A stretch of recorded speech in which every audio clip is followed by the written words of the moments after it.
में इस विषय को शुरू किया था।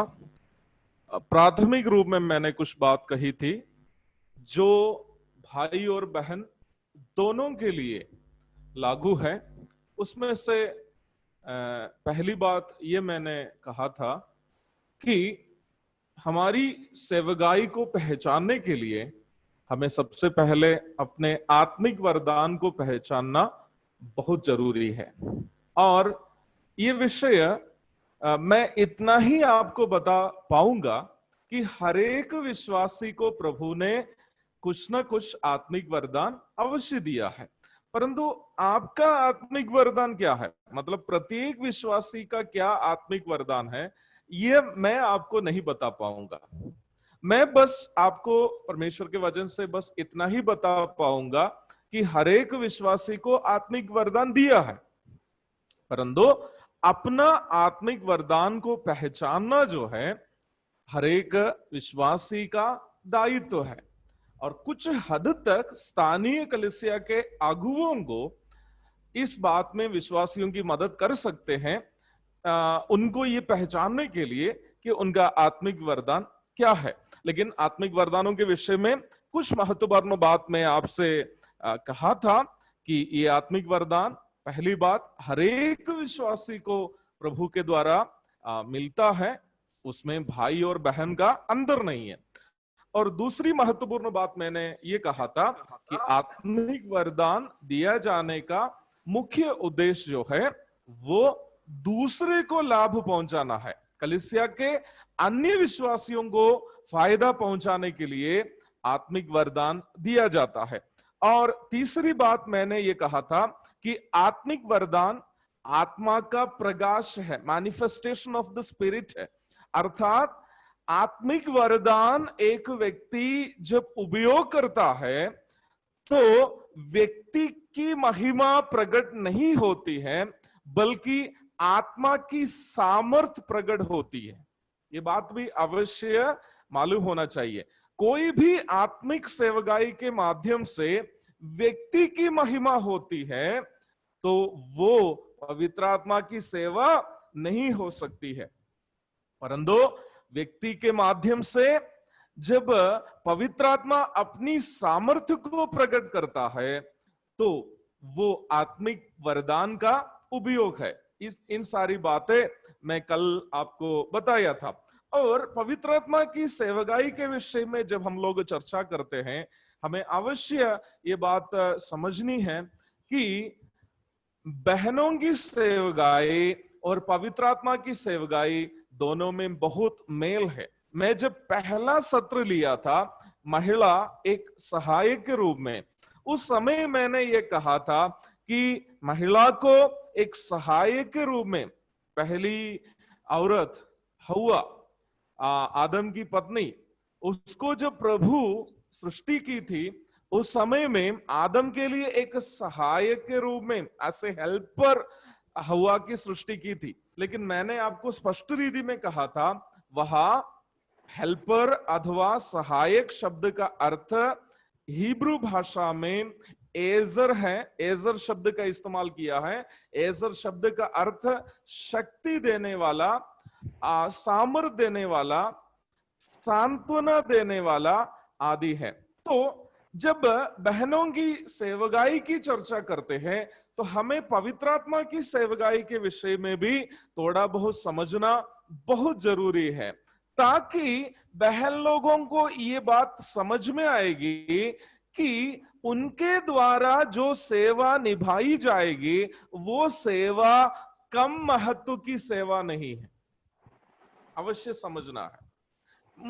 मैं पुनः उस बात को कहना चाहता हूं, जब बहन लोग इस बात को समझ पाएंगे कि उनको परमेश्वर के वचन के द्वारा कलीसिया में निभाने के लिए जो सेवगाई दी गई है वो सेवगाई पवित्र आत्मा के द्वारा कलीसिया में निभाई जाने वाली सेवगाई है, तो आपके द्वारा जो सेवगाई आपको निभाना है उस सेवगाई को आप कभी भी छोटा नहीं समझेंगे। कई बार हम लोग तुलना करते हैं ना, भाई लोगों को ये सब सेवगाई करने के लिए दी गई है और हम लोगों को बस ये सब दिया गया है, तो हम लोग छोटा है। मैंने प्रारंभ में ये सब का जवाब सरल तरीके से बताया था। कलीसिया में भाई और बहन के बीच में किसी प्रकार का अंतर नहीं है। फिर अंदर किस बात में है? अंदर जिम्मेवारियों में है, अंदर सेवगाइयों में भी है, सेवगाइयों में है अंदर। There is difference in responsibilities, there is difference in ministries, but as a person there is no difference between a man and woman in the church. कलीसिया में भाई और बहन के बीच में एक व्यक्ति के रूप में किसी भी प्रकार का अंदर परमेश्वर के वचन में नहीं बताया गया है, परंतु जिम्मेवारियों में अंदर है, सेवगाई में अंदर है। और आपको मैं एक और बात इस संदर्भ में जोड़ के बताना चाहता हूं। परमेश्वर के त्रिएकता में, पिता, पुत्र और पवित्र आत्मा में, पदवी में और क्षमता में किसी प्रकार का अंदर नहीं है। पदवी में, क्षमता में और गुण में there is no difference in position among the Father, the Son and the Holy Spirit. पिता, पुत्र, पवित्र आत्मा के पदवी में किसी प्रकार का अंदर नहीं है। कोई ऊपर, कोई छोटा, कोई मिडिल नहीं है, तीनों तुल्य है। There is no difference in attributes among the Father, Son and the Holy Spirit. पिता, पुत्र और पवित्र आत्मा तीनों की क्षमताओं में, तीनों सर्वशक्तिमान है, सर्वज्ञानी है, सर्वव्यापी है, सनातन है, ना बदलने वाले हैं, कोई अंदर नहीं है। और गुणों में कोई अंदर नहीं है। There is no difference in capabilities among Father, Son and the Holy Spirit. क्षमताओं में कोई अंदर नहीं है। बट लेकिन तीनों की जिम्मेदारियों में अंदर है। आप पिता, पुत्र और पवित्र आत्मा के अध्ययन करेंगे, तीनों लोगों की जिम्मेदारियों में अंदर है। डिफरेंसेस इन रेस्पॉन्सिबिलिटीज, वो एक बहुत बड़ा विषय है, वहां की ओर मैं जाना नहीं चाहता हूं। तीनों लोग जो है अलग अलग जिम्मेदारी एक ही लक्ष्य के लिए निभाते हुए हम देख सकते हैं। आपको शायद समझ में आने में तकलीफ हुई, तो एक छोटा सा उदाहरण मैं आपको जल्दी बोल के जा रहा हूं। मुझे डर है उन सब विषयों में बोलने जाऊंगा तो मुझे समय कम हो जाएगा, लेकिन एक छोटा सा उदाहरण मैं आपको बताना चाहता हूं। उदाहरण के लिए मानव जाति के उद्धार के लिए एक परमेश्वर को मनुष्य बनना है ना। और हम उस परमेश्वर ने अपने पुत्र को दे दिया, तो परमेश्वर ने दूसरा जिम्मेवारी निभाया। परमेश्वर मतलब पिता ने पुत्र को भेजा। यूहन्ना 3:16, परमेश्वर ने जगत से ऐसा प्रेम किया कि उसने अपना एकलौता पुत्र दे दिया है। पिता ने पुत्र को दे दिया है और संसार में मनुष्य बनकर के कौन आया? पिता नहीं आया, पुत्र आया है। और कुंवारी कैसे गर्भवती हुई? पवित्र आत्मा के द्वारा। मत्ती रचित सुसमाचार 1 अध्याय। तो उद्देश्य एक ही है, परमेश्वर का मनुष्य अवतार, लेकिन तीनों व्यक्ति जिम्मेदारी तीन निभाया। पिता ने पुत्र को दिया, पुत्र जगत में आया और पवित्र आत्मा ने मरियम को अपनी सामर्थ्य से गर्भवती के रूप में तैयार किया है। तो पिता, पुत्र और पवित्र आत्मा तीनों के बीच में पदवी में, पोजीशन में, क्षमता में, कैपेबिलिटीज में और गुण अथवा क्वालिटीज में कोई अंदर नहीं है। परंतु when we come to the point of responsibilities, there is differences। और जिम्मेदारी के विषय में कहते हैं उसमें अंदर है। वैसे ही कलीसिया में पुरुष और स्त्री के बीच में पदवी में किसी प्रकार का अंदर नहीं है। There is no difference in position. गलातियों की पत्री से मैं आपको पहला सेशन में बताया था, मैं वहां वापस जाना नहीं चाहता हूं। परंतु there is difference in responsibilities, there is difference in ministries. जिम्मेदारी में अंदर है, सेवगाई में अंदर है। तो जैसे भाइयों को यीशु मसीह का प्रतिनिधित्व करने की सेवा दी गई है, वैसे बहनों की सेवा की बात जब आती है तो उनकी सेवगाइयों में कई बातें जो है पवित्र आत्मा की सेवगाई से मेल खाता है। और आप नए नियम में यूहन्ना रचित सुसमाचार 14 अध्याय के 16 से 18 तक के पदों को यदि आप पढ़ेंगे तो वहां पर पवित्र आत्मा को एक सहायक के रूप में हम लोग देख सकते हैं। वहां पवित्र आत्मा को हम लोग एक सहायक के रूप में देखते हैं। यूहन्ना रचित सुसमाचार 14 अध्याय उसके 16 से लेकर के 18 तक के पद पढ़ना है ब्रदर। मैं पिता से विनती करूंगा और वो तुम्हें एक और सहायक देगा कि वो सर्वदा तुम्हारे साथ रहे। हमेशा साथ रहने के लिए पवित्र आत्मा को दिया, अर्थात सत्य का आत्मा जिसे संसार ग्रहण नहीं कर सकता, क्योंकि वह न उसे देखता है और न उसे जानता है। तुम उसे जानते हो क्योंकि वह तुम्हारे साथ रहता है और वह तुम में होगा। 18वीं पद, मैं तुम्हें अनाथ नहीं छोड़ूंगा, मैं तुम्हारे पास आता हूं। आप इसके साथ 16वां अध्याय का जो है 14वीं पद भी पढ़िएगा, यूहन्ना रचित सुसमाचार 16 का 14।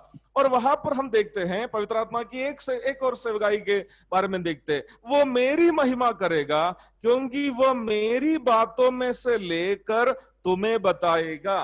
देखिए, पवित्र आत्मा का एक काम यह है, वो विश्वासियों के साथ रहेगा और विश्वासियों के द्वारा यीशु मसीह की महिमा करेगा। या थोड़ा सा और स्पष्ट तरीके से कहेंगे, विश्वासियों को पवित्र आत्मा यीशु मसीह की महिमा करने के लिए मदद करेगा। तो पवित्र आत्मा की सेवगाई क्या है?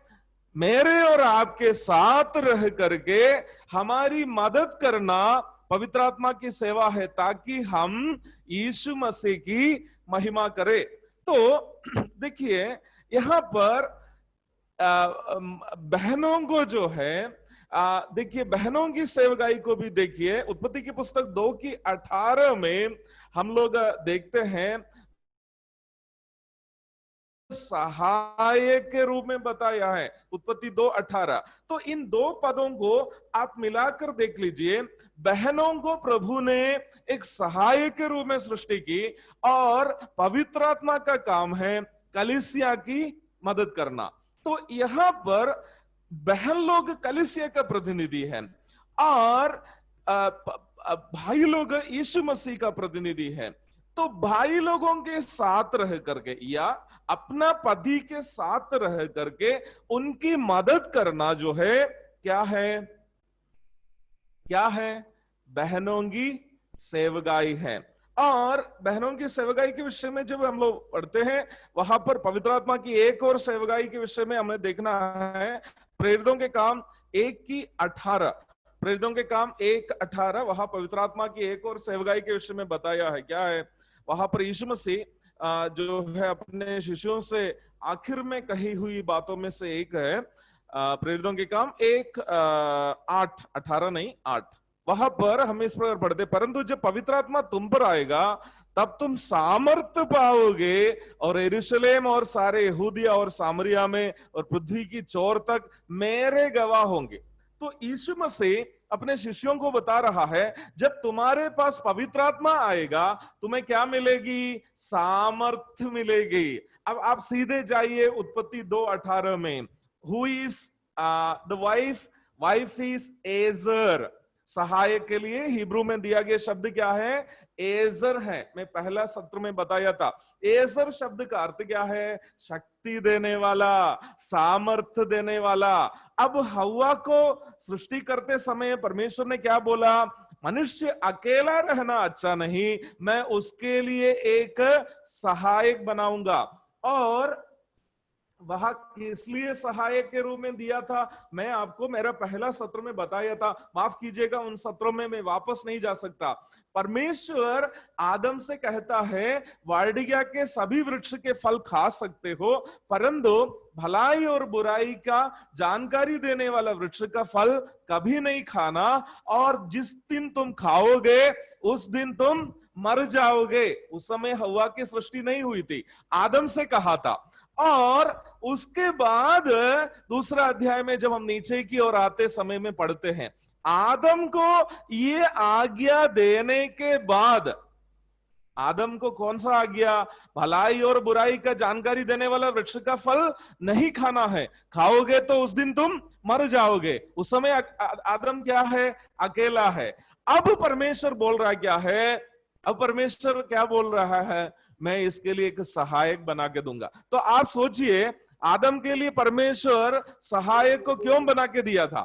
आदम के लिए परमेश्वर इसलिए सहायक को बना के दिया था ताकि शैतान के चंगुल में वो ना फंसे। लेकिन शैतान कितना चालाक था देखिए, सहायक को ही क्या कर दिया है, पहले फंसा दिया है। हमारे भाई लोग और बहन लोग दोनों बस ये सोच रहे हैं सहायक का मतलब है सुबह से शाम तक खाना पकाओ, झाड़ू मारो और फ्लोर का पोछा लगाओ, यही सब है। ये भाई लोग भी सोचता है, बहन लोग भी सोचता है। मेरा कहना यह नहीं है खाना नहीं पकाना है, कपड़ा नहीं धोना है, घर साफ नहीं करना, ये मेरा कहना नहीं है। वो भी भाई की सहायता के लिए आप कर रहे हैं तो अच्छी बात है, लेकिन आपकी मुख्य सेवगाई क्या है, आपकी मुख्य सेवगाई भाई को आत्मिक रूप में मजबूत करके रखना है। That is why God created you, sisters, as helpers of your husbands. लेकिन हव्वा क्या किया, हव्वा को आदम का हेल्प करने के लिए परमेश्वर ने बताया, लेकिन शैतान इतना चालाक है कि जो हेल्प करने के लिए परमेश्वर ने जिसको भेजा उसी को ही पहले जाकर के खिलाया। सिस्टर लोग याद रखिए, आप गिर जाइएगा, आपके भाई लोग गिर जाएंगे। मैं यहां पर एक बात आपसे कहना चाहता हूं, सिस्टर लोगों से मैं आशा करता हूं कि आप लोग मुझे नाराज नहीं होंगे, हैं? मेरी क्योंकि आखिरी दिन आप लोग को नाराज करके मैं जाना नहीं चाहता, लेकिन मैं एक बात स्पष्ट रूप में कहना चाहता,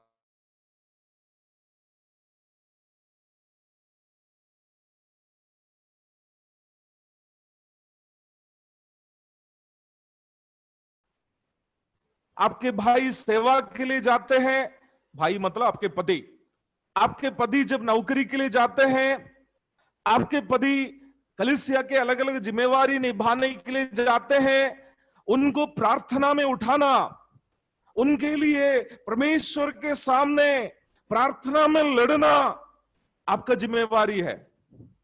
लेकिन कई बहन लोगों का काम क्या है, भाई अगर गिर गया तो फिर उनकी आलोचना करना, उनसे लड़ना। आप कई भाई लोग, कई बहन लोग अपनी जिम्मेवारी समझते हैं, लेकिन पारिवारिक जीवन में बहनों को समझने की एक बात है, यदि मेरा पति गिर गया है तो वो शायद इसलिए है मेरी प्रार्थना कम थी। मैं बहुत ही गंभीरता के साथ कहना चाहता हूं, मुझे सुनने वाले प्रिय बहनों, अगर आपके पति के लिए आप प्रार्थना करने के लिए तैयार है, यदि आपके बच्चों के लिए प्रार्थना करने के लिए तैयार है, तो आपका पारिवारिक जीवन एक आत्मिक जीवन होगा, आपके पति प्रभु के लिए इस्तेमाल होगा। लेकिन हव्वा क्या कर रहा था, हव्वा क्या कर रही थी, आदम की सहायता करने के लिए उसको प्रभु ने उसको दिया, लेकिन हव्वा स्वयं जाकर के क्या किया, पाप में गिर गया है। देखिए इधर पवित्र आत्मा क्या काम कर रहा है, पवित्र आत्मा की सेवा, पवित्र आत्मा के विषय में यीशु मसीह प्रेरितों के काम 1:8 में कहता है, जब पवित्र आत्मा आएगा तुम सामर्थ पाओगे। मुझे सुनने वाले प्रिय बहनों, मैं आपसे पूछना चाहता हूं, क्या आप अपने पतियों के लिए एक आत्मिक सामर्थ्य है।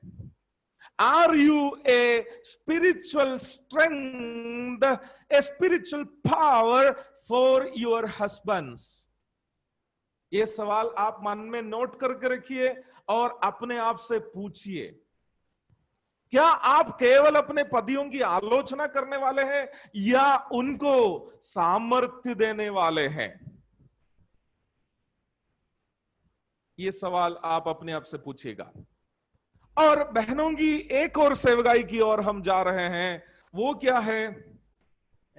बहनों की जब एक और सेवकाई क्या है, पवित्र आत्मा की सेवकाई से हम जो है तुलना करके जो है आपको बता रहा था। पवित्र आत्मा की एक और सेवकाई क्या है?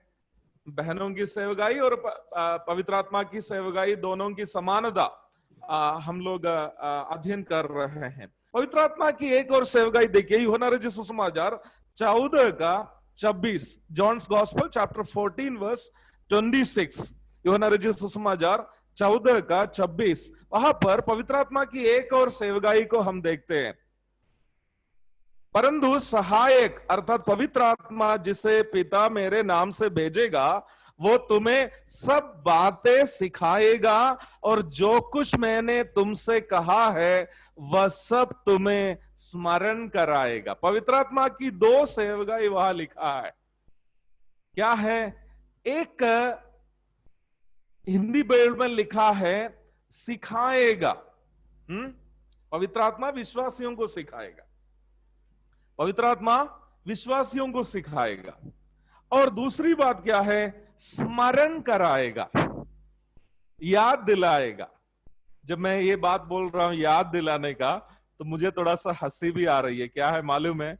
मैं तो परमेश्वर के वचन से इतनी बड़ी बड़ी बात लेकर के आपके पास सुना रहा हूं, लेकिन मेरे जीवन का जो छोटी छोटी चीजें, जैसे शर्ट कहा है और कलम कहा है, ये सब मैं भूल जाता हूं। कहीं निकलते वक्त मेरी पत्नी से ही पूछ लेता हूं, और जब तक मेरी पत्नी ये सब चीजें याद कर नहीं देगी तो मुझे कभी कभी वो शर्ट भी नहीं मिलेगा जो मैं पहनना चाहता हूं, वो कलम नहीं मिलेगा जो मैं लेके चलना चाहता हूं। सही में पता नहीं है कि बहनों को प्रभु ने स्मरण दिलाने की एक बहुत बड़ी क्षमता दिया है। लेकिन मैं आपसे कहना चाहता हूं, मैं सोचता ये मेरे ही कहानी नहीं है, बहुत सारे भाई लोगों से मैं सुना हूं इस बात को, पत्नी जब तक कोई सामान उठा के नहीं देगी उनके हाथ में कुछ ना लगेगा।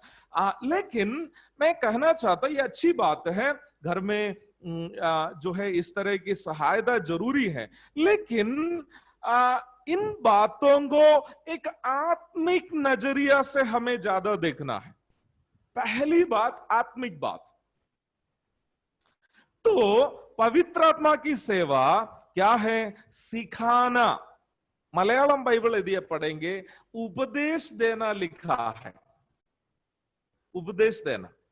और पवित्र आत्मा किसको उपदेश देता है? विश्वासी के साथ रह करके उपदेश देता है।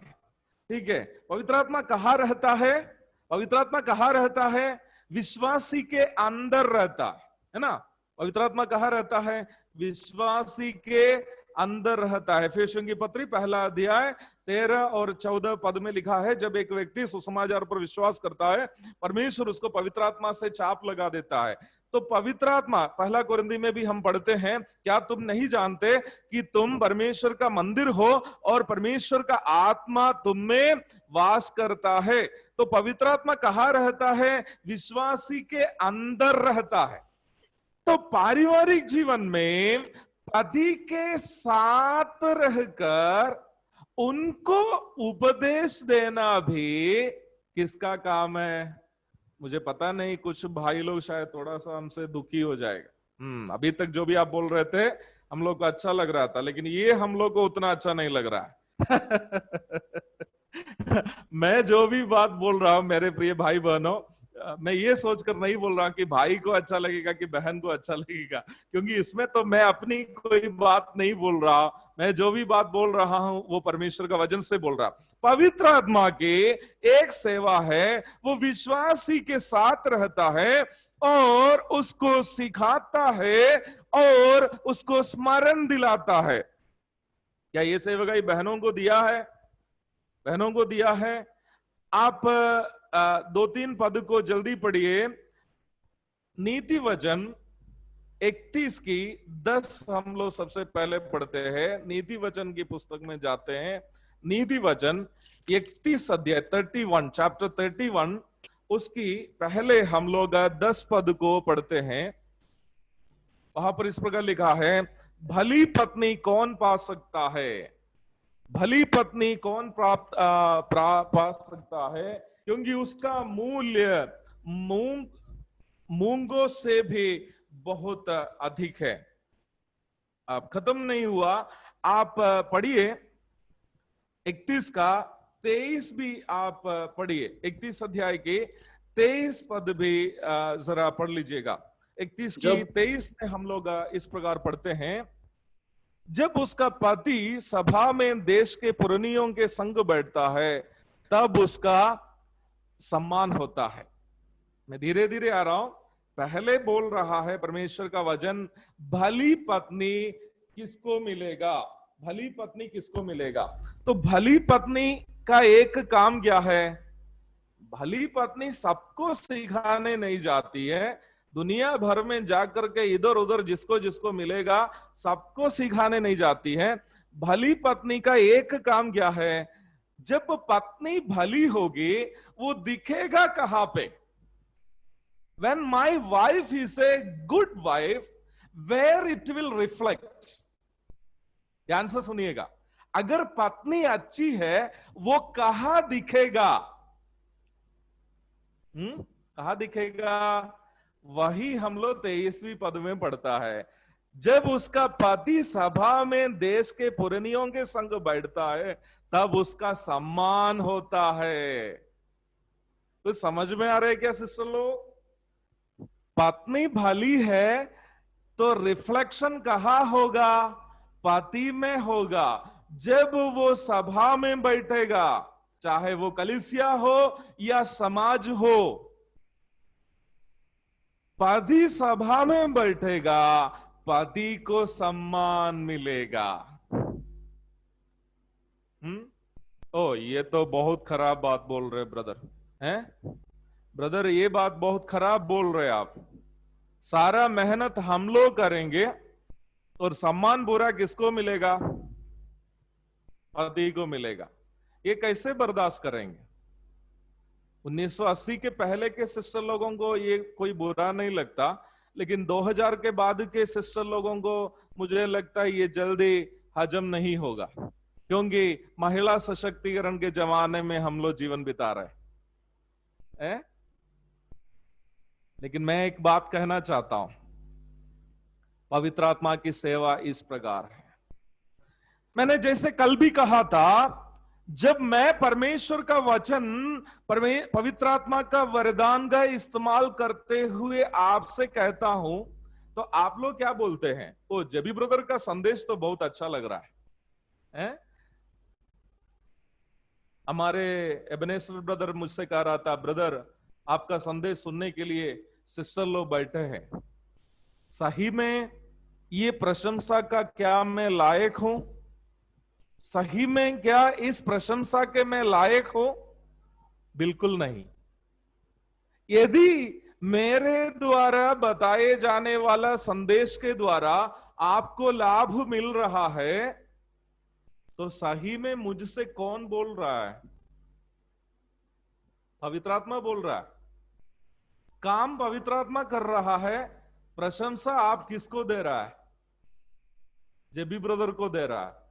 मेरे प्यारो, मैं बहुत ईमानदारी से एक बात कहना चाहता हूं। हर एक बार वचन की सेवा के लिए जब मैं खड़ा हो जाता हूं, उसके पहले मैं प्रार्थना करने वाला एक विषय है। मैं बहुत ईमानदारी से बोल रहा हूं, बड़ा चढ़ा के नहीं बोल रहा। हर बार सेवा के लिए खड़ा होने के पूर्व मैं ये प्रार्थना करता हूं, प्रभु मुझे वचन नहीं मालूम है, मैं अज्ञानी हूं, ना समझ हूं, प्रभु पवित्र आत्मा को मेरे द्वारा बोलने दीजिएगा। मैं बहुत स्पष्ट तरीके से बोल रहा हूं, मैं केरला का आदमी हूं, मुझे ठीक से हिंदी भी बोलने नहीं आता था, मुझे हिंदी से बहुत नफरत होता था। मैट्रिक की परीक्षा में मुझे सबसे कम मार्क हिंदी में मिला था, पास मार्क 18 मार्क है, मात्र 18 मार्क मिला। हिंदी मेरे लिए बहुत दिक्कत की भाषा थी। आप विश्वास नहीं कर पाएंगे कि ऐसा एक आदमी आज हिंदी बोल रहे हैं। आज मैं हिंदी में आपके साथ इस परमेश्वर का वचन स्पष्टता के साथ बोल पाता हूं, उसके लिए जबी के साइमन प्रशंसा के लायक नहीं है, परंतु मेरे अंदर में काम करने वाला परमेश्वर का आत्मा इस प्रशंसा के लायक है। लेकिन पवित्र आत्मा को कोई देख पा रहे नहीं, आप सब तो मेरा चेहरा देख पा रहे। बहनों, आपकी सेवा यही है, आपकी सेवा यही है। पत्नी भली है तो सम्मान पति का होगा। कैसे कैसे? एक और पद पढ़िए, 26वीं पद पढ़िए, नीति वचन 31 की 26 पढ़िए। पत्नी किस प्रकार सेवा करती है? देखिए, वह बुद्धि की बात बोलती है और उसके वचन कृपा की शिक्षा के अनुसार होते हैं। भली पत्नी की सेवा क्या है? वो बुद्धि की बात बोलती है, बुद्धि की बात, बुद्धि की बात। पति को बुद्धि उपदेश देने की सेवा पत्नी को दिया है, याद दिलाना है, याद दिलाना है। क्या याद दिलाएंगे आप? क्या याद दिलाएंगे? हैं? आप तो 2 सप्ताह से बोल रहे हैं कि मुझे नया साड़ी खरीद कर देंगे, अब 3 महीना हो गया है, आप अभी तक साड़ी खरीद कर नहीं लाया। याद कराते होंगे ना? आप वो करके देंगे बोले थे, लेकिन अभी तक करके नहीं दिया, याद कराते होंगे ना? नहीं। भली पत्नी क्या याद दिलाएगी? बुद्धि की बात बोलती है, वो बुद्धि की बात बोलती है। बुद्धि की बात क्या है? क्या है बुद्धि की बात? क्या है बुद्धि की बात? नीति वचन की पुस्तक 1 अध्याय की 7 पद में हम लोग पढ़ते हैं, the fear of the Lord is the beginning of wisdom. Malayalam Bible का अनुवाद को यदि सीधे अनुवाद करेंगे तो वो इस प्रकार है, परमेश्वर का भय मानना बुद्धि का आरंभ है। तो पति को आप किस बात पर उपदेश देंगे? जी, आप जो कर रहे हैं परमेश्वर का भय मानते हुए कीजिए। हम जो करेंगे वो परमेश्वर की महिमा के लिए करेंगे। हमारे पारिवारिक जीवन के द्वारा परमेश्वर की ही महिमा हो, हमारे पारिवारिक जीवन के द्वारा प्रभु की सेवा बढ़े, हमारे पारिवारिक जीवन में परमेश्वर का नाम ऊंचा हो जाए। यही बात आप बार बार पति को क्या करते रहना? याद दिलाते रहना है। पवित्र आत्मा जो है विश्वासी के साथ रह करके उसको यीशु मसीह के बारे में उपदेश देता है, परमेश्वर के वचन उनको स्मरण दिलाता है। एक भली पत्नी अपने पति को परमेश्वर का भय के बारे में उपदेश देगी, परमेश्वर का वचन से पति को याद दिलाएंगे।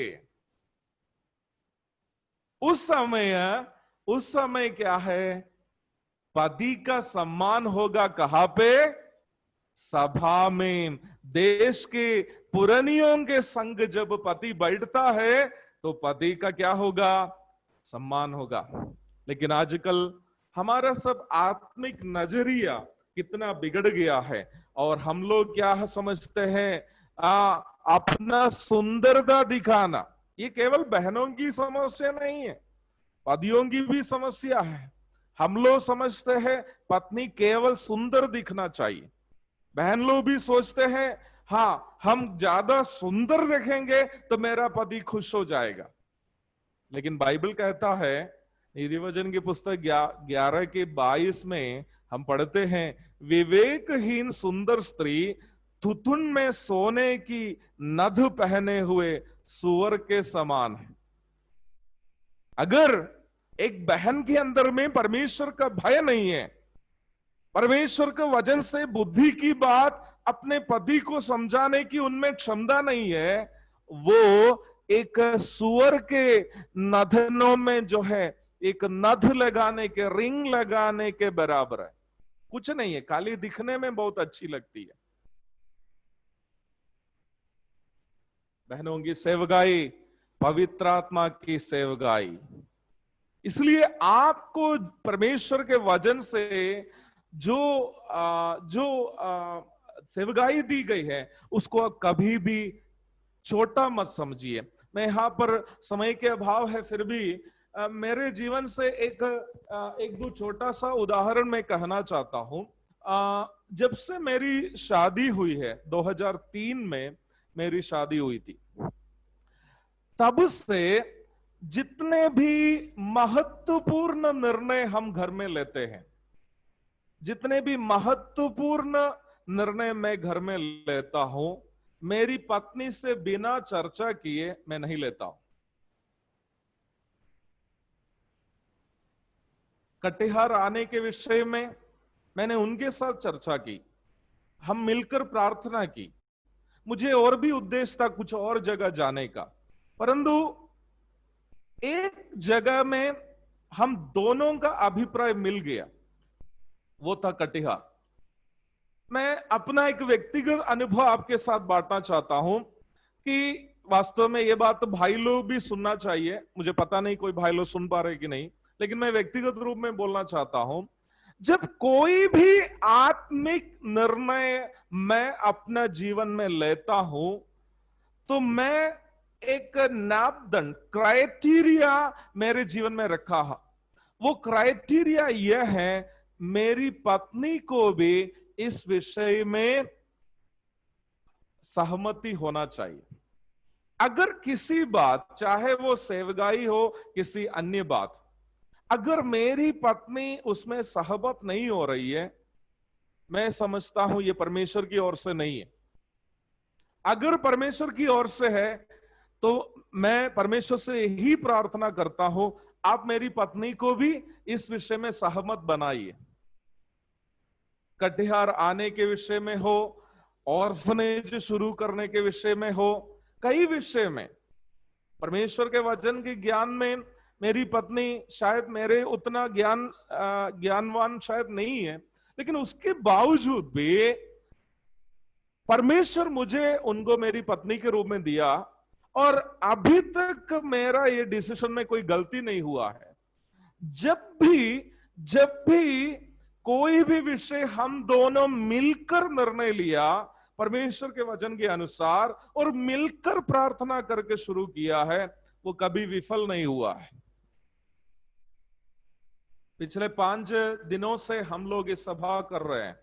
मैं आपको बताना चाहता हूं, हर बार सभा शुरू करने के पूर्व, अभी भी शुरू होने के पूर्व 5-10 मिनट पहले हम दोनों मिलके प्रार्थना किए। हम दोनों मिलके प्रार्थना किए और उसके बाद मैं आपको वचन सिखा रहा हूं। मेरी सेवकाई में आप उनको नहीं देख रहे हैं, लेकिन वो है वहां। जिस प्रकार जब मैं आपको पवित्र आत्मा के अनुग्रह से संदेश देता हूं, आप पवित्र आत्मा को नहीं देख रहे, मुझको देख रहे, वैसे ही पारिवारिक जीवन में एक भली पत्नी, परमेश्वर का भय मानने वाली पत्नी, परमेश्वर के वचन से बुद्धि को उपदेश देने वाली पत्नी, हर एक पति के पीछे एक बहुत बड़ा सामर्थ्य है, एक बहुत बड़ा उपदेशक है। और वैसे ही पवित्र आत्मा के विषय में हमने ये भी देखा, पवित्र आत्मा जो है वो एक कंफर्टर है, सांत्वना देने वाला है। पवित्र आत्मा की एक सेवकाई के विषय में जब हम लोग देखते हैं, पवित्र आत्मा की एक सेवकाई है रोमियो की पत्री 5 की 5 की 5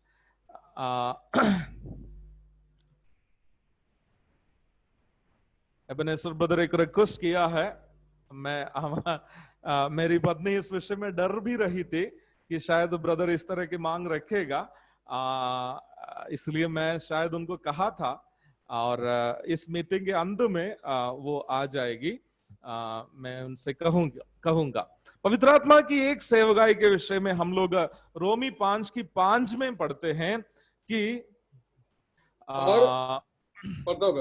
और आशा से लज्जा नहीं होती, क्योंकि पवित्र आत्मा जो हमें दिया गया है उसके द्वारा परमेश्वर का प्रेम हमारे मन में डाला गया है। यस, पवित्र आत्मा का एक काम क्या है? हमारे मनों में प्रेम डालना परमेश्वर का एक काम है।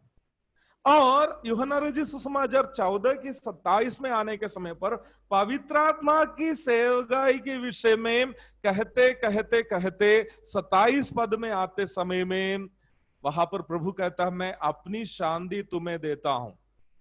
तो पवित्र आत्मा की एक सेवा है प्रेम बांटना, परमेश्वर का प्रेम हमारे साथ बांटना, परमेश्वर की शांति हमारे साथ बांटना।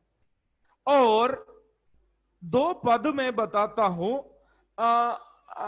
वो थोड़ा सा संवेदनशील पद है, इसलिए आप नोट करके खुद पढ़ लीजिएगा।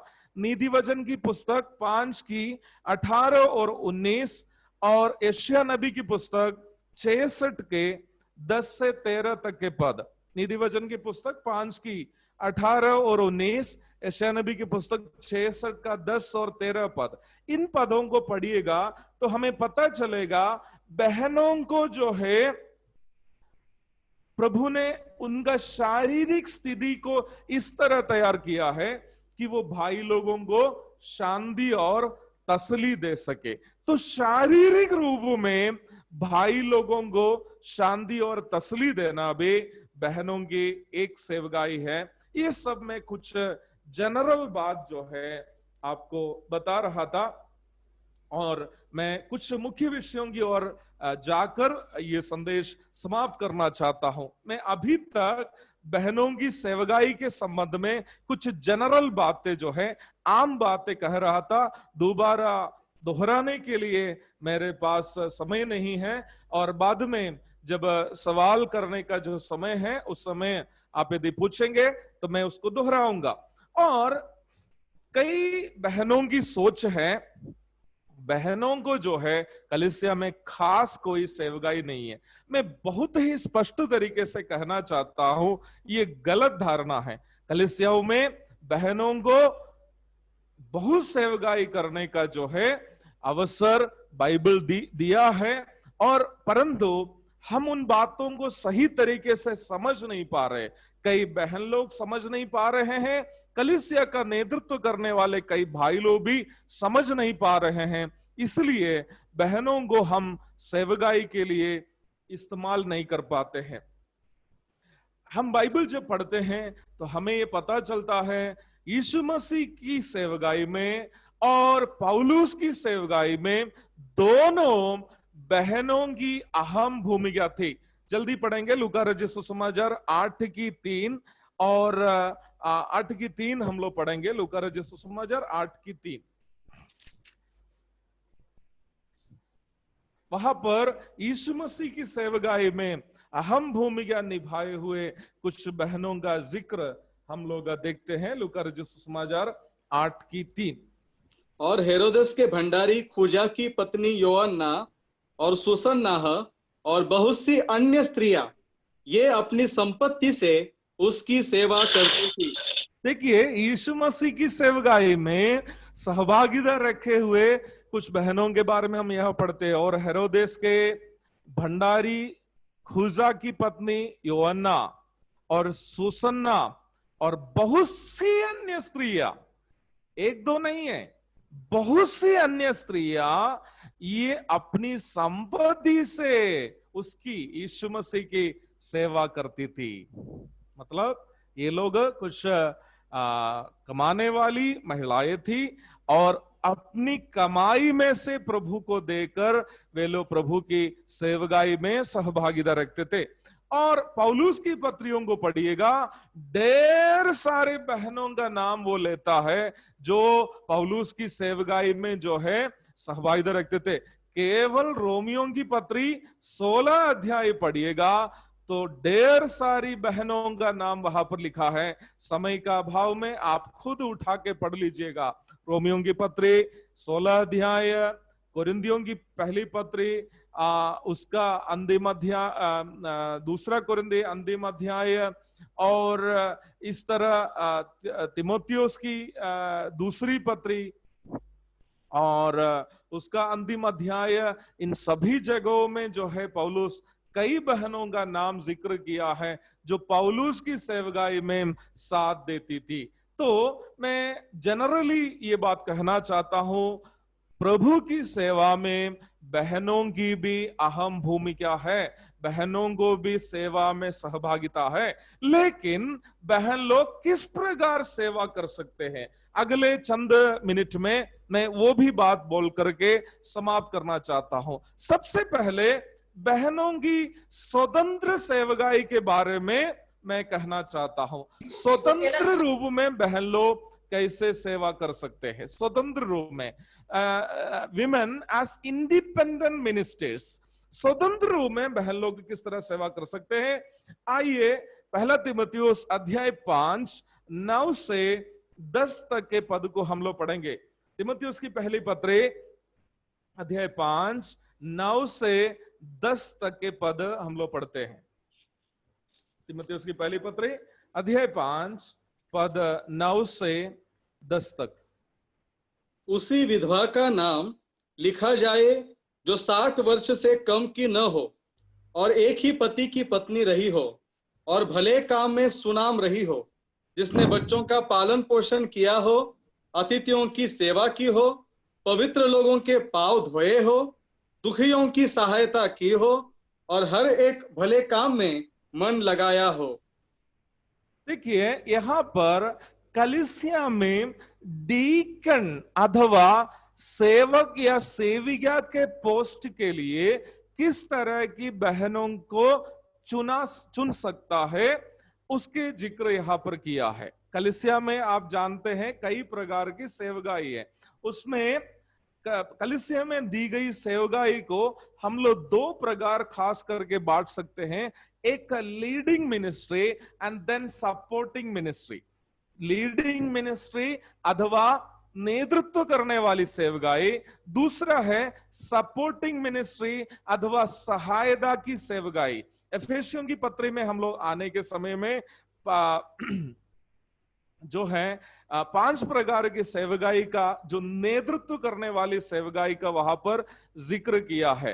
प्रेरित, भविष्यद्वक्ता, सुसमाचार प्रचारक, रखवाला और शिक्षक। एफेसियों की पत्री में अध्याय 4 में हम लोग इस बात को देखते हैं। ये 5 पद जो है, ये 5 सेवकाई जो है वो नेतृत्व की सेवकाई है, कलीसिया की अगुवाई करने की सेवकाई है। प्रेरित, भविष्यद्वक्ता, सुसमाचार प्रचारक, रखवाला अथवा पास्टर और शिक्षक। और कुछ बाइबल पंडितों का कहना है रखवाला और शिक्षक दोनों एक है। उन सब बातों में मैं जाना नहीं चाहता हूं, लेकिन उसमें प्रेरित और भविष्यद्वक्ता अभी नहीं है क्योंकि वो फाउंडेशनल मिनिस्ट्री थे। एफेसियों की पत्री 2:20 में हम लोग पढ़ते हैं, इसलिए प्रेरित और भविष्यद्वक्ता अभी नहीं है।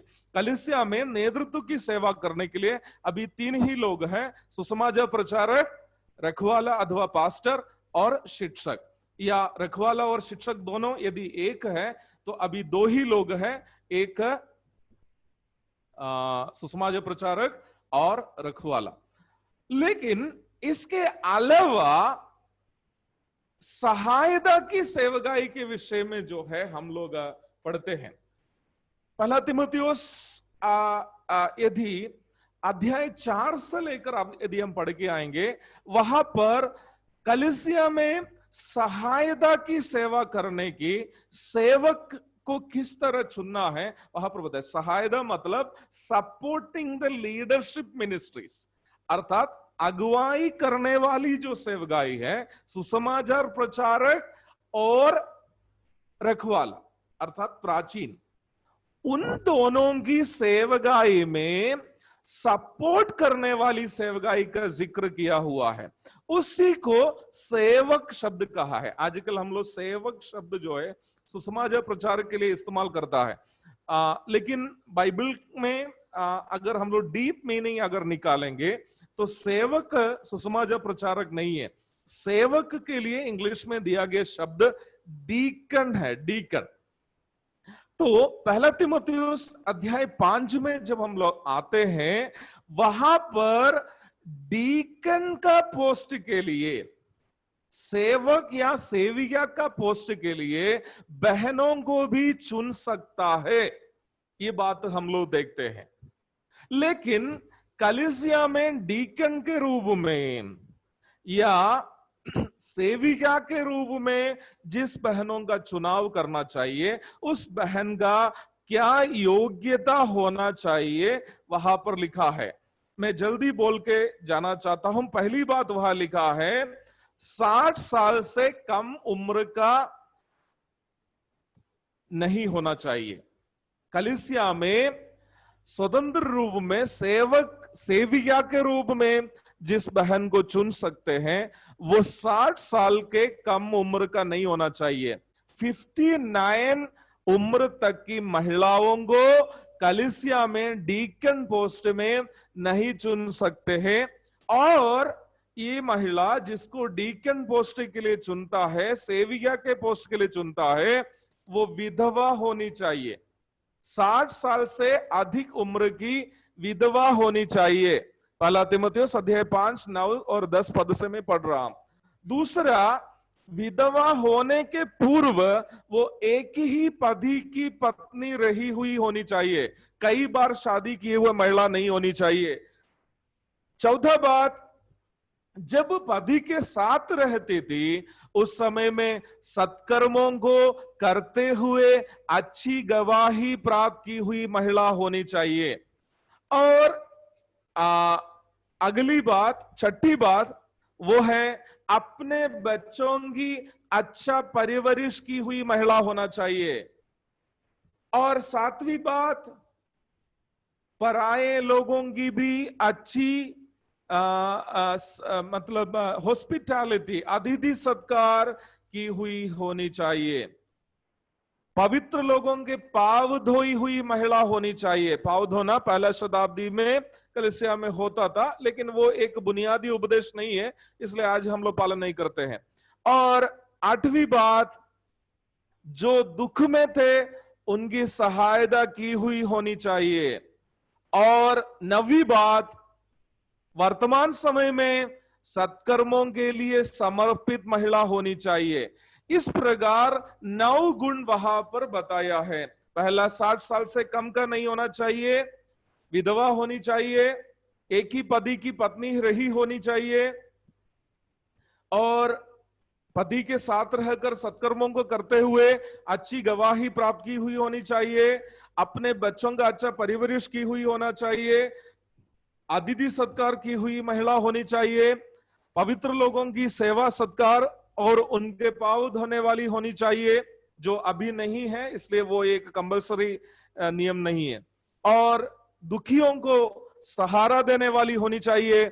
और वर्तमान समय में अर्थात इस 60 साल की उम्र में विधवा रहने वाली समय में किसी प्रकार के सत्कर्म के लिए, सत्कर्म क्या है मैं पहले बताया था, परमेश्वर के द्वारा उनको सौंपी गई कोई भी सेवा की हुई महिला होनी चाहिए। ऐसी महिला को क्या कर सकते हैं, कलीसिया में सेविका के पोस्ट के लिए अर्थात डीकन पोस्ट के लिए चुन सकते हैं। रोमियो की पत्री 16 अध्याय के पहली पद में किंक्रिया कलीसिया में एक महिला थी जिसका नाम फीबे था, और फीबे के विषय में रोमियो की पत्री 16 अध्याय की पहली पद में हम लोग पढ़ते हैं। वहां पर हिंदी बाइबल में जो है सेविका शब्द का इस्तेमाल किया है, परंतु यूनानी भाषा के बाइबल में वहां पर डायकनस शब्द का इस्तेमाल किया है। डायकनस, जिसका अर्थ है ए लेडी डीकन, एक महिला डीकन, एक सेविका। अर्थात कलीसिया में बहनों को डीकन पोस्ट दिया जा सकता है। और वो सेवा किस लिए दिया जाता है? ताकि सुसमाचार प्रचारक और प्राचीन या रखवाले के द्वारा कलीसिया में निभाई जाने वाली सेवा में ये बहन जो डीकन है वो उनकी मदद कर सके। समय के अभाव में मैं आगे बढ़ रहा हूं, आपके सवाल है तो बाद में आप पूछ सकते हैं।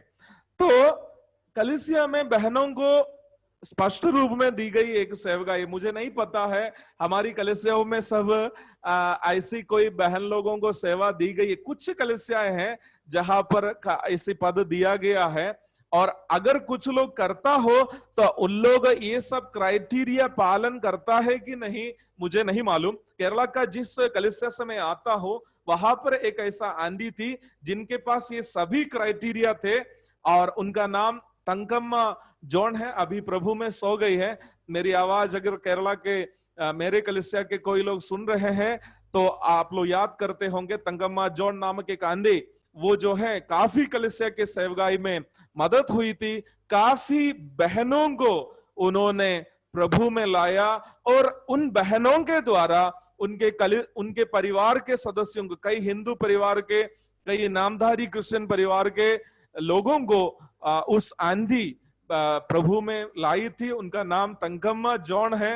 वो उसके बाद उन्होंने एक पुस्तक की भी रचना की थी, सक्सेस ए विक्टोरियस क्रिश्चियन लाइफ बोलकर उन्होंने एक पुस्तक की भी रचना की थी।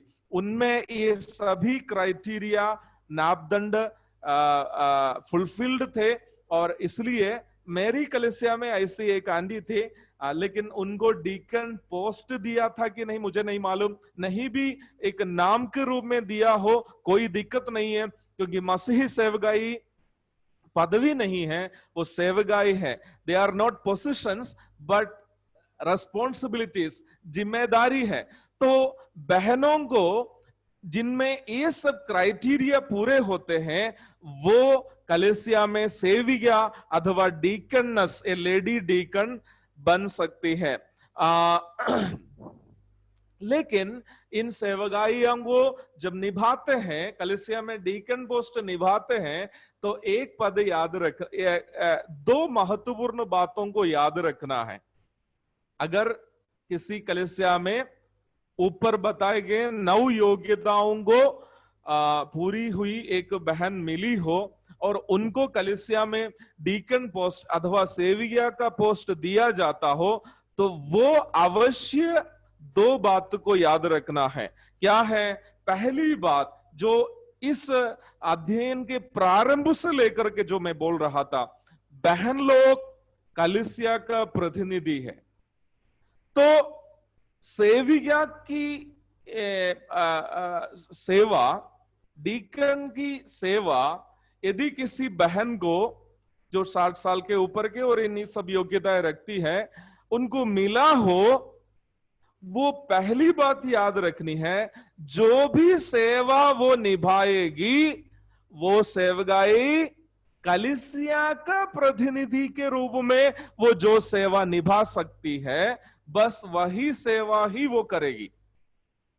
प्राइमरी क्राइटेरिया है। दूसरी एक बात, कलीसिया का प्रतिनिधि मतलब एफेसियों के पत्री 5 का 22 से 32 तक है, उन बातों को मन में रखते हुए ही सेवा करनी है। दूसरी एक बात, बहुत ही महत्वपूर्ण एक बात है, 1 तीमुथियुस 2:12। 1 तीमुथियुस 2:12 इस पद को जब पढ़ेंगे, ब्रदर एबनेसर मोरे एक सवाल जो मुझे किया था उसका जवाब भी इसमें आपको मिल जाएगा। तीमुथियुस की पहली पत्री 2:12, वहां हम इस प्रकार पढ़ते हैं, मैं कहता हूं कि स्त्री ना उपदेश करे।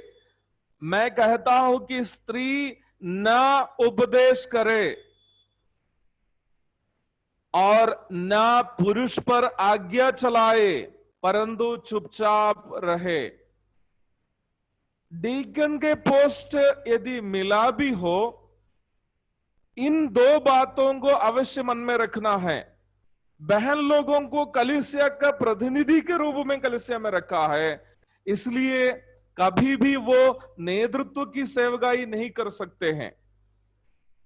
कलीसिया में नेतृत्व की सेवा करने की अनुमति बाइबल, यीशु मसीह और प्रेरित लोग बहनों को नहीं दिया है। ये जबी के सेमन की शिक्षा नहीं है, आप लोग मुझसे नाराज मत हो जाइएगा। आपको सेवा दी गई है कलीसिया का प्रतिनिधित्व करने का। दूसरी बात पुरुषों के ऊपर में पुरुषों को उपदेश देने और पुरुषों पर आज्ञा चलाने, दोनों सेवकाई बहनों को नहीं दिया है। मेरे भाई एबनेसर मोरे एक सवाल मुझे भेजा था कि आज सोशल मीडिया उसके द्वारा सब जो है बहुत सारे बहन लोग वचन सिखाने के लिए निकल चुके हैं, ये सही है या नहीं? मैं सोचता हूं इस पद में जो है उसका उत्तर है, यदि वो बहन लोग जनरल टीचिंग दे रही है जिसमें भाई लोग भी सम्मिलित हो, तो वो गलत है, वो पाप है, परमेश्वर के वचन के खिलाफ है।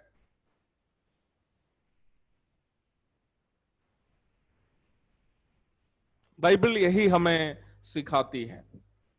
तो संक्षेप में मैं ये कहना चाहता हूं, बहनों को कलीसिया में नेतृत्व करने की सेवकाई ना दी गई है। डीकन की सेवकाई भी क्या है मैंने आपको बताया, वो क्या है? सुसमाज प्रचारक और प्राचीनों के द्वारा कलीसिया में जो नेतृत्व की सेवा करते हैं, उस सेवा में सहयोग करने का, सहायता देने की सेवकाई है। कई ऐसा क्षेत्र है जहां पर बहनों के बीच में सेवा करने के लिए भाई लोगों के पास कुछ लिमिटेशंस है, और ऐसे जगहों में क्या कर सकते हैं, इन महिला सेविकाओं को सुसमाज प्रचारक और प्राचीन लोग उस सेवा के लिए इस्तेमाल कर सकते हैं। लेकिन याद रखना, बहनों के बीच में नेतृत्व, बहनों के बीच में सेविका की सेवा करने के लिए जिन बहनों को चुनेंगे, उन बहनों में हम लोग चर्चा किए हुए 9 गुण होना चाहिए। लेकिन दुखजनक बात है, हमारी कलीसियाओं में सब केवल एजुकेशनल क्वालिफिकेशन, सुंदरता, पारिवारिक भूमिका आदि देखते देखते कलीसियाओं में यहां तक जवान बहनों को भी इस तरह की जिम्मेवारी दी जा रही है, ये गलत बात है। और यहाँ पर एक और जो है सवाल जो है बहनों के मन में आ सकता है, उसके बारे में भी जल्दी बोल करके मैं जाना चाहता हूं। तो वो लोग सोचेंगे, बहन लोग पूछेंगे, अब जो 60 साल की नहीं है या विधवा नहीं है, वो क्या सेवा करेगी? उनके पास क्या कोई सेवा नहीं है? मैं सोचता हूं जब मैं इन बातों को कहते वक्त कई लोगों के मन में ये सवाल आया होगा, क्या मैं जवान हूं या मेरा उम्र अभी 35 ही है, 40 ही है, मैं विधवा नहीं हूं, अगर 60 साल के ऊपर की भी हो, विधवा नहीं हो, तो वो क्या सेवा निभाएगी? मैं समझता हूं उसका जवाब जो है पहला तीमुथियुस 5 का 9 और 10 में ही है। क्या है? पति के साथ रहकर सेवा की हो, अब विधवा हो तो वो डीकन की सेवा कर सकते हैं। अब जो बहन पति के साथ है वो क्या सेवा निभाएगी? प्रभु ने हव्वा को क्यों बनाया? आदम के सेवा में सहायक बनने के लिए। तो जो बहन 60 साल की नीचे की है और विधवा नहीं हो और बाकी सब क्राइटेरिया जिनमें हो, वो बहन क्या कर सकती है, कहां सेवा कर सकती है? वो अपने पति की सेवा में सहयोग कर सकती है। बाइबल में एक ऐसा परिवार को हम लोग देखते हैं, उस परिवार को खाली दिखा करके मैं समाप्त कर रहा हूं। एक ऐसा परिवार, बहन विधवा भी नहीं है, सुसमाज प्रचारक की पत्नी भी नहीं है, मिशनरी फैमिली भी नहीं है, परंतु उन लोग प्रभु की सेवा में बहुत इस्तेमाल हुआ। पता है वो कौन है? बहनों की आवाज भी सुन पाते तो अच्छा था। वो कौन है वो परिवार? अक्विला और प्रिस्किला का परिवार। That was not a missionary family. कई बहन लोग सोचते हैं जो सुसमाचार प्रचारक है उनकी पत्नी तो कुछ सेवा करते होंगे, हम लोग क्या करेंगे? याद रखना, अक्विला और प्रिस्किला एक मिशनरी फैमिली नहीं था, उन लोग नौकरी करने वालों का एक परिवार था। परंतु रोमियो की पत्री 16:3, पहला कुरिन्थी 16:9, दूसरा तीमुथियुस 4:19, इन सभी पदों को पढ़ते वक्त हमें पता चलेगा ये एक ऐसा परिवार था जो प्रभु की सेवा में बहुत सहभागी थे। रोमियो की पत्री 16:3, पहला कुरिन्थी 16:19, दूसरे तीमुथियुस 4:19। वो क्या क्या सेवा किया है? प्रेरितों के काम 18 अध्याय की 2-3 पदों को जब पढ़ते हैं तो हम लोग वहां देखते हैं पौलुस जब कोरिन्थ में सेवा के लिए आया, अक्विला और प्रिस्किला वहां पे थे और वे लोगों ने पौलुस को अपने घर में रखा, पौलुस की सेवा की और पौलुस की समर्थन उन लोग किए और इस प्रकार कोरिन्थ में एक कलीसिया की स्थापना हुई। कोरिन्थ कलीसिया की स्थापना में पौलुस की मदद अक्विला और प्रिस्किला ने किया है। देखिए किस प्रकार अक्विला और प्रिस्किला ने जो है प्रभु की सेवा में सहभागी हुआ। और पौलुस की पत्रियों को आप पढ़िएगा, जहां भी वो अक्विला का नाम लेते हैं, अक्विला पदी का नाम है, जहां भी अक्विला का नाम वो लेता है वहां पर वो प्रिस्किला का भी नाम लेता है। प्रिस्किला की कोई भी सेवा को वो कम करके नहीं समझ रहा है। और प्रेरितों के काम 18 पद आप पढ़िएगा, वहां पर हम लोग देखते हैं वे लोग पौलुस की सेवकाई में साथ यात्रा भी करते हैं, यात्रा भी कर रहे हैं। और यात्रा करते करते क्या है, उन लोग पौलुस के साथ कष्ट भी उठा रहे हैं। रोमी की पत्री 16 अध्याय की 3 और 4 पढ़िएगा, वहां पर पौलुस अक्विला और प्रिस्किला के बारे में कहते हैं वो लोग मेरे लिए अपना गर्दन भी रखने वाले थे, अपना प्राण भी पौलुस को देने के लिए उन लोग तैयार थे। मेरे प्यारो, आज जब मैं एक सेवक के रूप, एक सुसमाचार प्रचारक के रूप में आपके बीच में बैठता हूं, मैं कहना चाहता हूं कई ऐसा परिवार है जो मुझे मेरी सेवकाई में समर्थन किया है। सेवकाई के शुरुआत में मैं कई समस्याओं के बीच से गुजर रहा था, आर्थिक समस्या, वो समस्या, ये समस्या। कटिहार में रहते समय कई बार मन में ये विचार आया सेवा में आगे की ओर कैसे बढ़ेंगे। उस समय में मेरे समर्थन किए हुए कई परिवार है। आपके बॉम्बे में एक परिवार है जो थाने बदेस्ता असेंबली के एक परिवार है, आप में से कई लोग जानते होंगे, ब्रदर वर्गीस चाको और सिस्टर बेल्ला। आप लोग कोई उनको मत बोलिएगा मैंने उन लोग का नाम लिया है, मैं बहुत रहस्य में आपको बोल रहा हूं ठीक है। और प्रिय लोगों ने हमारे कटिहार में आए, मुझे मानसिक रूप में, आत्मिक रूप में मेरा समर्थन किया। और कई ऐसे बार जब सेवा में निराश होने का वक्त आया था और वो परिवार मुझे बहुत समर्थन किया है। और क्या आप ऐसा एक समर्थक बन सकते हैं? देखिए अक्विला और प्रिस्किला पौलुस की सेवकाई में साथ दिया है। और प्रेरितों के काम 18 अध्याय की 18 और 19 पद में जब हम लोग पढ़ते हैं, वहां पर अक्विला और प्रिस्किला जो है एक जवान इवेंजलिस्ट को, सुसमाचार प्रचारक को ट्रेनिंग देते हुए हम लोग देखते हैं। उनका नाम अपोल्लोस था। अक्विला और प्रिस्किला का घर जो है, मैं कहूंगा it was a Bible school, वो एक बाइबल ट्रेनिंग सेंटर था। मेरी आवाज सुनने वाले प्रिय बहनों, क्या आपका घर आप एक बाइबल ट्रेनिंग सेंटर बना सकते हैं? आपके घर कलीसिया के जवान भाई बहनों को अपने घर में बुला करके उनको आत्मिक जीवन के विषय में और उनको परमेश्वर के वचन से, और बहन लोग जो बुजुर्ग हैं पारिवारिक जीवन के विषय में सब, क्या आप उनको सिखा सकते हैं? आप अपने घर को एक बाइबल ट्रेनिंग सेंटर बना सकते हैं। अक्विला और प्रिस्किला अपोल्लोस नामक एक नौजवान सुसमाचार प्रचारक को अपने घर में बुलाया, जिनको वचन के ज्ञान में कुछ कमी था, परंतु प्रिय लोगों ने अपोल्लोस को ऐसे सिखाया कि अपोलोस एक बहुत अच्छा सुसमाचार प्रचारक बन गया, जिसकी नतीजा है बाइबल में देखने वाली सबसे अच्छी कलीसियाओं में से एक एफेसोस की कलीसिया की स्थापना हुई है। एफेसोस की कलीसिया की स्थापना में अपोलोस के पीछे कौन थे? अपोलोस को वचन सिखाए हुए कौन थे? अक्विला और प्रिस्किल्ला। अक्विला और प्रिस्किल्ला। मेरे प्यारो, मैं पौलुस की पत्रियों को जब देखता हूं, मुझे कभी कभी हंसी आता है। क्या है? उनकी सभी उनके रोमियों की पत्री में भी, कोरिन्थियों की पत्री में भी, और अंतिम में लिखा हुआ दूसरे तिमोथियुस की पत्री में भी पौलुस अक्विला और प्रिस्किल्ला का नाम लेते हैं। और वहां एक और बात मुझे बहुत खुशी आती है, वो क्या है? प्रिस्किल्ला को वो क्या बुलाता था मालूम है? आप ध्यान से पढ़िएगा तो देखिएगा, प्रिस्किल्ला को पौलुस एक निकनेम देकर बुलाता था। क्या है? पौलुस प्रिस्किल्ला को प्रिस्का बुलाते थे, प्रिस्का। आप रोमियो की पत्री में भी, तिमोथियुस की दूसरी पत्री का अंतिम अध्याय में भी, जहां पर अक्विला का नाम लेते हैं, साथ में वो लेता है प्रिस्का।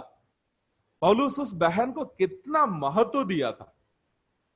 शायद यही वजह था कि वो सिस्टर सेवा में बहुत मेहनत की है। पौलुस की सेवा में एक बहुत बड़ा समर्थक था, अपोलोस की सेवा में एक बहुत बड़ा समर्थक था। साथ में रहकर, एक अक्विला के साथ रह करके पौलुस, अपोलोस और अन्य सुसमाचार प्रचारकों का समर्थन करने में प्रिस्किल्ला बहुत आगे थी। इसलिए प्रिस्किल्ला एक ऐसी सिस्टर थी जो पौलुस का दिल छू लिया था, आत्मिक रूप में पौलुस को प्रभावित किया था। इसलिए पौलुस प्रिस्किल्ला को प्रिस्का नाम से बड़े प्यार से बुलाता है। मेरे प्यारो, मेरी आवाज सुनने वाले प्रिय बहनों, क्या आप में से भी कोई प्रिस्का बन सकते हैं ना? प्रभु की सेवा में अपने पतियों के साथ रह करके आप भी अपना परिवार को ऐसा बना सकते हैं जैसे अक्विला और प्रिस्किल्ला का परिवार है। स्वतंत्र होने की जरूरत नहीं है, प्रभु आप दोनों को एक करके रखा है ताकि सेवा में आप मिलके जाए। दो कलीसिया की स्थापना के पीछे अक्विला और प्रिस्किल्ला का योगदान है। दोनों बहुत महत्वपूर्ण कलीसिया, पहला कुरिन्थ की कलीसिया, दूसरा एफेसुस की कलीसिया। तो मैं बहनों की सेवकाई के बारे में दो बातें अंत में कहा। स्वतंत्र रूप में एक डीकनस के रूप में, एक लेडी डीकन अथवा सेविका के रूप में स्वतंत्र रूप में सेवा करने के जो नापदंड के बारे में मैंने कहा। और जो 60 साल के नीचे हैं, विधवा नहीं हो, उस बहन को स्वतंत्र रूप में सेवा नहीं है और उनकी सेवकाई उनके पति के साथ है। और इन्हीं सब विचारों के साथ इस संक्षिप्त अध्ययन को मैं यहाँ समाप्त कर रहा हूं। और 15 मिनट और एबनेजर ब्रदर ने जो समय दिया है उसमें है कुछ सवालों को ब्रदर ने भेजा, उसका उत्तर मैं जल्दी कहकर अन्य लोगों को भी जो सवाल करना चाहते हैं वो मैं उसका जवाब भी मैं देने का कोशिश करूंगा। ब्रदर एक रिक्वेस्ट है, सवालों को दिया है। ब्रदर मेरा आवाज आ रहा है? हेलो जी हाँ ब्रदर, जो सवाल आपको फॉरवर्ड किए हैं जी, वो अलग अलग बहनों ने भेजे हुए हैं जी। हाँ, क्योंकि आप एबनेजर बोलेंगे तो बहनें बोलेंगे यार ये सब ये सवाल पूछे क्या। तो बहनों के द्वारा सवाल आए हैं जी। और बहनों से रिक्वेस्ट है कि अभी सवाल नहीं पूछेंगे, केवल जो सवाल भेजे हैं उनके ही जवाब भाई देंगे। अगर किसी को सवाल पूछने तो बाद में पर्सनली फोन करके पूछ सकते हैं। अभी जो सवाल भाई को दिए हुए हैं उसके ही जवाब भाई केवल समय में देंगे। उसमें भी ब्रदर जो जेन्युइन है उसके ही जवाब दे सकते हैं। पहला एक सवाल है जो मुझे मिला है, बहनें सिस्टर्स मीटिंग में सिद्धांत सिखा सकती हैं क्या? बहनें सिस्टर्स मीटिंग में सिद्धांत सिखा सकती है कि नहीं, यही सवाल है।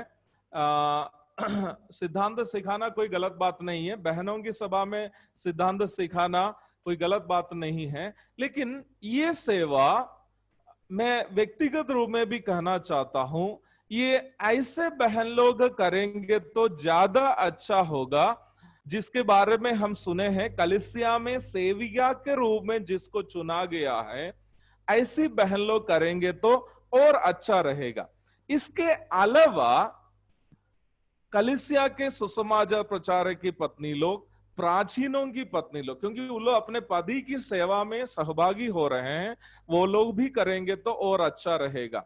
और आमतौर पर कहेंगे, बहनों की सभा में बहन लोग अपने आत्मिक वरदानों का इस्तेमाल करना गलत नहीं है। दूसरा एक सवाल यह है, बहनें उद्धार ना पाए हुए भाइयों को सिखा सकती हैं क्या? मैं उस पर कहूंगा, अगर बहनों को किसी भाई को समझाना है तो सबसे अच्छा रहेगा अपना पति को भी साथ में लेके जाए और दोनों मिलकर भाई से बात करे। कोई भी बहन अकेले में किसी भाई को समझाना उचित नहीं है, बाइबल उसकी अनुमति नहीं देती है। हाँ, जिस तरह हम सेविया के बारे में पढ़े हैं, जो 60 साल के ऊपर के हो और अच्छी गवाही बनाए रखती हुई जीवन बिताई हो, बुजुर्ग अवस्था में प्रवेश किया हो, कलीसिया में जिन योग्यताएं होनी चाहिए, हम 9 योग्यताओं के बारे में बोले, ऐसी बहन लोग जो विधवा है, उनके पास पति है नहीं है, वो बहन अगर किसी जवान भाई को जो उनके बेटे के उम्र के है, उनको भी समझाना गलत नहीं, लेकिन वो कलीसिया में नहीं होना चाहिए। कलीसिया में भाई लोगों को सिखाना गलत है, परंतु व्यक्तिगत रूप में एक बुजुर्ग बहन जो 60 साल के ऊपर के हैं, जिनकी योग्यताएं हम लोग अध्ययन किए, वो समझाना गलत नहीं। परंतु जो भी बहन 60 साल के नीचे की है और ऐसी बहन लोग किसी भाई को समझाना है, अपने पति को भी साथ में लेके समझाना उचित रहेगा, ऐसा ही होना चाहिए। और तीसरा सवाल है, मिनिस्ट्री मैसेज के बीच में अगर वचन सेवा करने वाले भाई सवाल पूछे तो बहनें जवाब दे सकती है कि नहीं? और इसका उत्तर मैं कल भी दिया था। कोई सवाल का उत्तर देना नेतृत्व नहीं है, नेतृत्व की सेवा नहीं है। नेतृत्व की सेवा सिखाना है। अगर सवाल पूछा जाए तो उसका उत्तर देना एक नेतृत्व का कार्य नहीं है। इसलिए आपसे अगर सवाल पूछे तो आप अवश्य उत्तर दे सकते हैं। और चौथा सवाल है, बहनें बच्चे पैदा करके कलीसिया का प्रतिनिधित्व अगर करती हैं तो बांझ स्त्री जिसका बच्चा नहीं हुआ है उसके विषय में क्या है? तिमोथेयुस के पत्री में लिखा गया पद से मेरे ख्याल से ये बहन ने सवाल किया है। वहां पर इस प्रकार लिखा है, बहनें बच्चा पैदा करके उद्धार पाएगा। वास्तव में हिंदी बाइबल में जो अनुवाद दिया है उस अनुवाद में छोटी सी गलती है। उस पद का आक्षरिक अर्थ यह है, बहनें बच्चे पैदा करके उसके द्वारा देखरेख किया जाएगा। मतलब आप बच्चे को पैदा करेंगे और बच्चे को परमेश्वर का भय में आप बढ़ाएंगे, वो बच्चे बड़े होकर के क्या करेंगे? आपकी देखरेख करेंगे। उस एक अर्थ यही है। वहां आत्मा के उद्धार के बारे में नहीं बताया, पहली बात समझना चाहिए। बच्चा पैदा करके उद्धार पाएंगे मतलब आपका आत्मा का उद्धार होगा करके नहीं बताया है। आत्मा का उद्धार पाने के लिए एक ही विकल्प है, रोमी 10:9 कि यदि तू अपने मुंह से यीशु को प्रभु जानकर अंगीकार करे और अपने मुंह से विश्वास करे कि परमेश्वर ने उसे मरे हुए में से जिलाया तो तू निश्चय उद्धार पाएगा। बच्चा पैदा करने से और नहीं पैदा करने से किसी का उद्धार होगा नहीं, ना ही किसी का उद्धार नष्ट होगा। इसलिए वहां पर जो बात लिखा है बच्चे पैदा करना, वहां पर बच्चों के द्वारा देखरेख किए जाने के विषय में बताया है। दूसरा एक आत्मिक दायित्व, जैसे मैंने अपनी पहली सभा में कहा था, एक आत्मिक दायित्व है। अगर प्रभु आपको बच्चे दिया है, उस बच्चे को परमेश्वर की महिमा के लिए बढ़ाना आपका दायित्व है। अगर आप ऐसा बढ़ाएंगे अपने बच्चे को प्रभु की महिमा के लिए, उसका प्रतिफल आपको स्वर्ग में अवश्य मिलेगा। और जो है 5वां सवाल यह है, बहनें कलीसिया का पैसा संभाल सकती हैं क्या? ये एक बहुत ही कंफ्यूसिव सवाल है, क्योंकि पैसा संभालना जो है नेतृत्व की सेवा में ला सकते हैं कि सहायता की सेवा में ला सकता है, उस पर चिंतन करना पड़ेगा। मेरे समझ से कलीसिया की किसी बहन जो है पैसा संभालने में खास करके कोई गलत नहीं है, लेकिन प्रायोगिक रूप में बहुत सारी समस्या है। प्रायोगिक रूप में समस्या मतलब जिस भाई या बहन कलीसिया का पैसा का देखरेख करता है, उनको जो है कई जगह में दौड़ भाग करना पड़ेगा, कई जगह खरीदने के लिए, बेचने के लिए, और कलीसिया की बहुत सारी जिम्मेवारी। कई बार मैं एक छोटी सी कलीसिया को संभालता हूं, मुझे मालूम है कई बार जो है रात के समय में उधर इधर सब दौड़ भाग सब करना पड़ता है। एक बहुत बड़ी जिम्मेवारी है, विशेषकर बहन लोग जो अपने घर को भी संभालता है, उनके लिए आसान नहीं होगा। और दूसरी बात, जैसे मैंने कहा है, बहुत दौड़ भाग करके सब निभाने की एक सेवा होने के कारण प्रायोगिक रूप में देखा जाए कोई भाई ही वो सेवा करना अच्छी बात होगी। छठा सवाल है, अगर पत्नी की गवाही ठीक नहीं तो पति सेवा कर सकता है क्या? तीमुथियुस की पत्री में सवाल यह है, अगर पत्नी की गवाही ठीक नहीं तो पति सेवा कर सकता है क्या? तीमुथियुस के पत्र में अध्यक्ष की योग्यता के बारे में जो है बताया है। पहला तीमुथियुस अध्याय 3, वहां पर अध्यक्ष अर्थात कलीसिया की अगुवाई करने वाले प्राचीन और सुसमाचार प्रचारक भी जिस कलीसिया की उन्होंने स्थापना की वहां का वो भी प्राचीन है, इसलिए उनके लिए भी ये क्राइटेरिया जो है लागू होगा।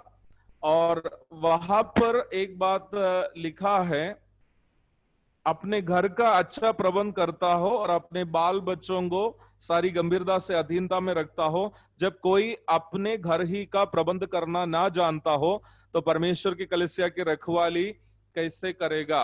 और इस भाग से अक्सर जब मैं संदेश देता हूं तो एक बात मैं अवश्य कहता हूं, प्रभु की सेवा करने के लिए किसी को चुनना हो, चाहे वो सुसमाचार प्रचारक के रूप में हो या प्राचीन के रूप में हो, उनको प्राथमिक रूप में होने की एक योग्यता है एक अच्छा पारिवारिक जीवन। जिसका पारिवारिक जीवन सही नहीं है वो पहले अपना परिवार की समस्या को सॉल्व करे तभी सेवा करे।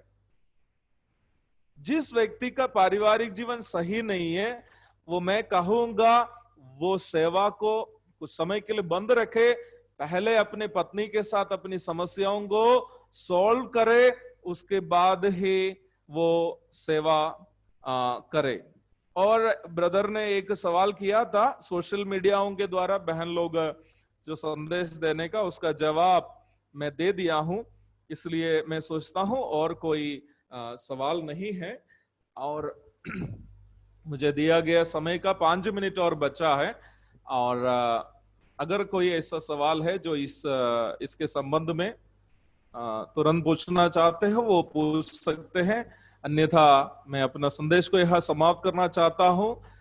ब्रदर एबनेसर मोरे को और खड़गपड़ा कलीसिया को और सभी बहनों को जो अपने कीमती समय निकाल करके वचन सीखने की प्यास और भूख के साथ समय दिया है, आप सबको मैं हृदय से धन्यवाद देता हूं। जो वचन हम लोग अध्ययन किए हैं, मेरी प्रार्थना यह रहेगी कि हम सबके लिए आशीष का कारण हो। प्रभु के नाम की महिमा हो। आमीन।